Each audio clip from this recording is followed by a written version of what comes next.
Hey, I'm Josh Modell. I'm here with Alex Dowd at the AV Club offices, and we are talking about the Season 8 premiere of The Walking Dead.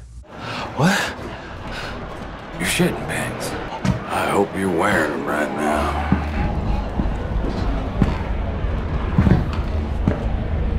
Because you are about to shit your pants. And we're going to get right into it. We're going to chomp our teeth right into The Walking Dead. Although I don't know if there were any zombie bites in this episode. Oh, there was one I can remember. There's one. Yeah. Just one. That's I think so. Mostly person-on-person violence this time around, Yep. right? You still watch Walking Dead. I do. A lot of people have dropped off. Yeah. I feel like it's mostly out of habit. I feel like I'm a zombie and I'm just mindlessly walking into this thing and consuming it. And... Well, that's a fun way to look at it. Yeah. I'm a little on the I feel like it's kind of cool right now to be like, oh, I just want... Definitely. But you've always been a fan. I like it. I enjoy it. And, you thought last season was good. Well, I hate Negan. Yeah. And I've gotten into that with Kind of hard to love the show when Negan is such this presence overshadowing everything. So I'm pretty much ready for him to die, which I assume happens. God, I hope it happens at the mid-season break. But it probably won't happen until the end of the season. Is my guess. Really, another whole season of Negan? I think so. Yeah. I think you're getting into something. We'll talk specifically about the episode. I think you're getting into sort of one of my problems with the last couple years of The Walking Dead was when the show started, I thought it was very good about sort of keeping them moving. And, we might spend a season at this farm, but at the end of that season, they're on to the next place. You gotta go. You get a season and a half at the prison, but then you keep moving. They've been at Alexandria for 3 years now or something, right? At least 30 years, yeah.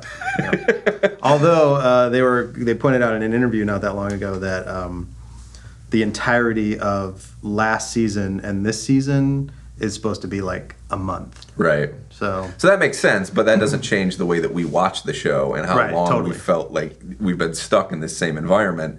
I would love to see them go to someplace where there's snow. I realize that won't happen because of the tax incentives of shooting in Georgia, Well, maybe 3 seasons from now, Alaska will have better incentives. They'll move true, up there. maybe, yeah. They could just march up there. I thought the time thing that struck me in last night's episode was that Judith is 2 years older now, and Maggie's not even showing her pregnancy yet. I know. So that's the longest sort of fudging that a pregnancy. little bit. Yeah. And she's like, I can fight into my second trimester. I'm like, yeah, but Judith is was 1, and now she's 4. It's like Simpsons time or yeah, something. Totally.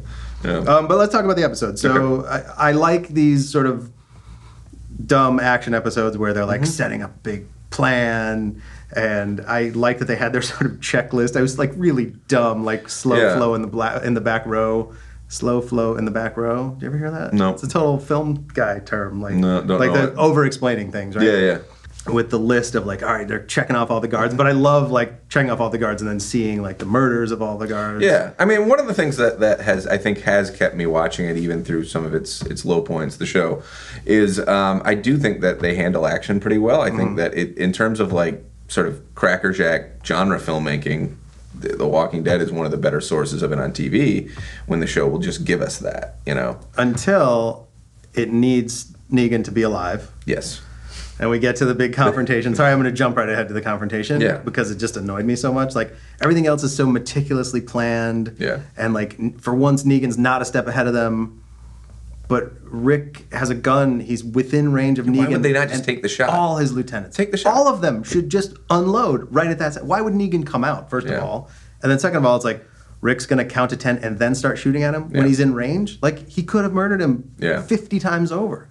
And they had this huge elaborate plan. They could have had a sniper on the top of one of those trucks and just killed everyone. He's not careful about walking out into open spaces either. Yeah. There was a sniper episode last season where it was he's right there. Yeah. Just do it. And I thought they were going to show us that he's just out of range or something. No, he's not just out of range. It's just part of this elaborate plan that we haven't seen the whole thing of. And it's you've just made this super elaborate plan when you should have made the plan of get as close as you can and shoot him with all the guns that you have. You can get in that range. Yeah. Silly. But I guess then we would have a 1-episode season. Yeah, I mean, this is another problem with the show is that it will slow play something for so long, and then it'll give us an anticlimactic end of it. I feel like with the governor when they finally did him in, there was a whole arc with him. They got rid of him. He came back for a few episodes, 2 or 3 episodes.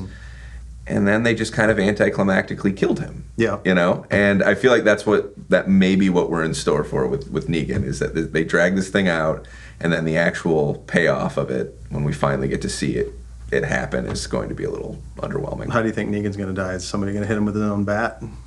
Ooh, maybe. You might do that. Should I go right on the show? You seem excited. Yeah. Let's talk a little bit about Rick's dream sequences, soundtracked by Weird Al's Another One Rides the Bus for some reason. Is that what that was? Yeah. Really? Yeah, over and over. There's a Weird Al song in the background, yeah. Man, I didn't catch that somehow. That's bizarre. Yeah, do you think they're dream sequences? Well, I think they're sort of showing him either dream sequences or fantasies he's having, because they keep showing him, like the only basically kind of intriguing part of this episode were these close-ups on Rick's face, and we're not sure what timeline we're looking at, and he's obviously been crying, so like something terrible has happened, right? Sure. Or he's been gassed or something. I mean, do you think it's possible these are flash forwards, sort of Breaking Bad? They could be, but they style? seem very. They seem very dreamy. There's like very 20 idyllic, pounds of certainly. cheesecloth on the camera too. Yeah, I feel like if they were definitively dreams, Yeah. the show maybe would have told us that. I mean, maybe they're going to stretch this thing out, and we'll see in the next few episodes he's still having them. I feel like there's still supposed to be some ambiguity about whether or not we're seeing this is later on in the show, you know? Yeah. Or if this is his fantasy of a life of security and contentment, and yeah. I think it's going to end up being a fantasy that's then grabbed away from him, and something that has whatever death makes his face look like that. Yeah. We're going to see by the mid-season break. Now, who that's going to be? Carl, Michonne, like I don't know who else.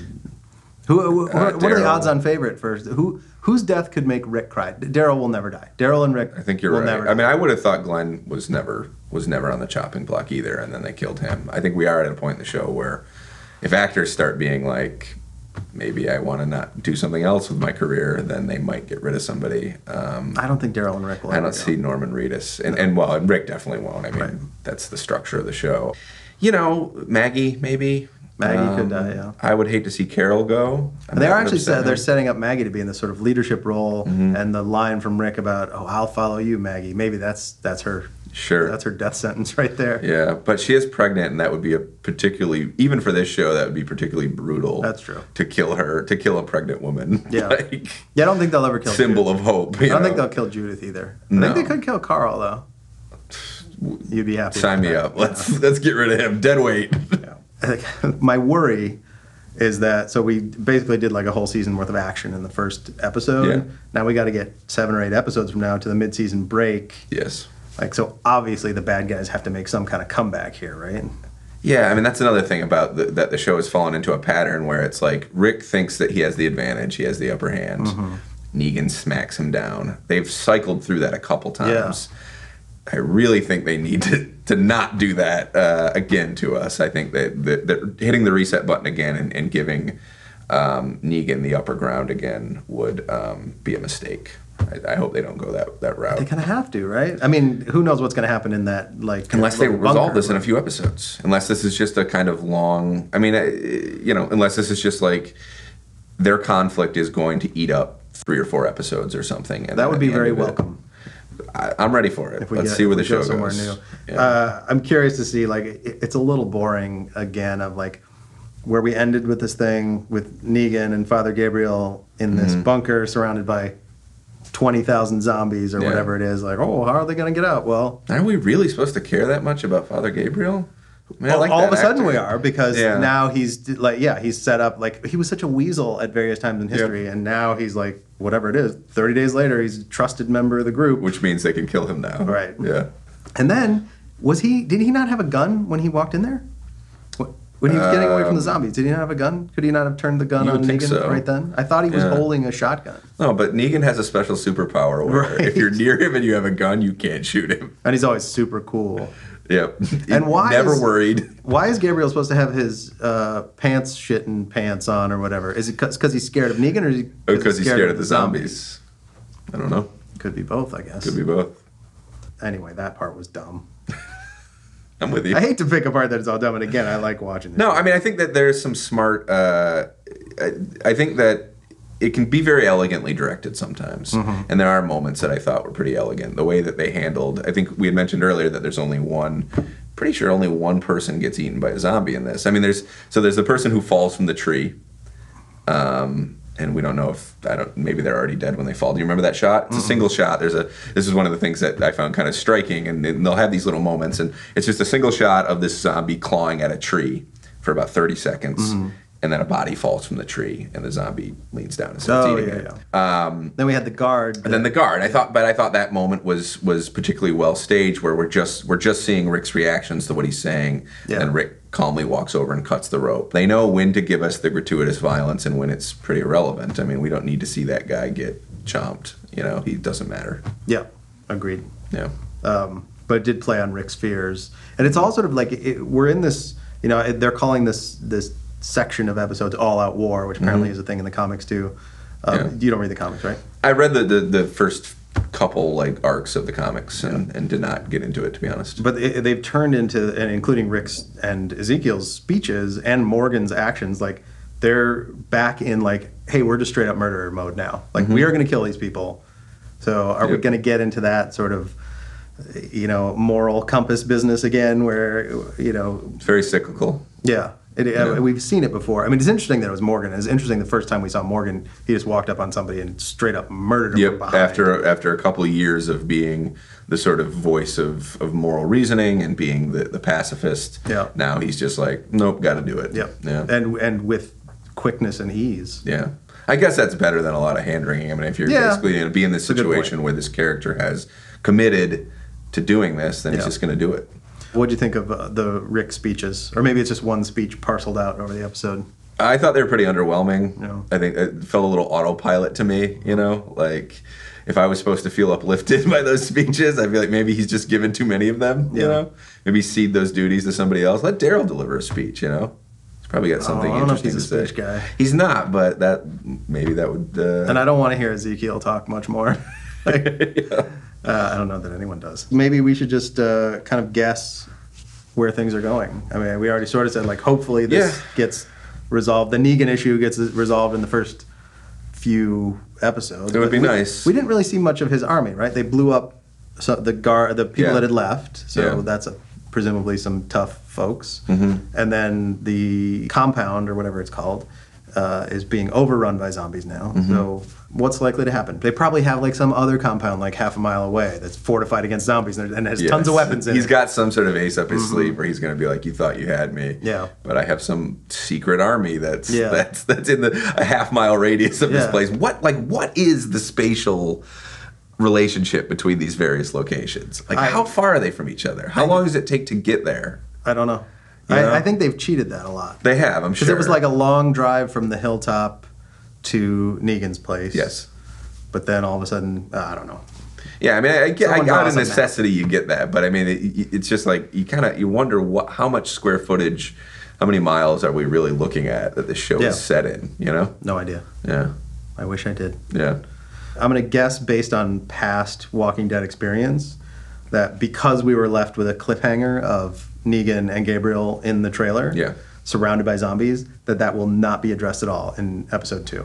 You're right. Episode 2 will follow some other group of characters, and we'll get back to that in 3 or 4 or something. And just a giant fuck you to the audience. I will say this. I mean, the fact that everybody is now together as opposed to in these separate factions could benefit the storytelling a little bit, because I feel like the show got a little out of control with the constant sort of dividing the focus, you know. I mean, I feel like last season it was every episode you were like, now who we're going to follow this episode, and the story inched along very, very slowly because of that. Yeah, But you're going to watch the whole season. We'll see. Really? You thinking you might drop out? We'll see. I mean, look, I almost gave up on it a couple years ago. And my wife talked me into watching the premiere, which is funny now because she doesn't care about the show at all anymore. And it was the 5th season, which I actually think is possibly the show's strongest run of episodes, at least since the first season. But I'm sort of reaching that point of exhaustion again, where I think the show is going to have to do something interesting for me to keep. In fact, I mean, it's an hour a week. I mean, there's a lot of TV out there. It's true. Give me a reason. Well, that'll be the cliffhanger. Will Negan and Father Gabriel survive? Will Alex stop watching The Walking Dead? I guess we'll find out next week. I don't know if you'll be here with me. I don't know. It might be a different Alex. It could be a different Alex. Could be that other taller one. That's true. But we'll, whether you're here or not, we're going to check in with you every week and see if you're still watching. Okay, sounds good. All right. We'll see you next time. Let's wave. Thanks, guys.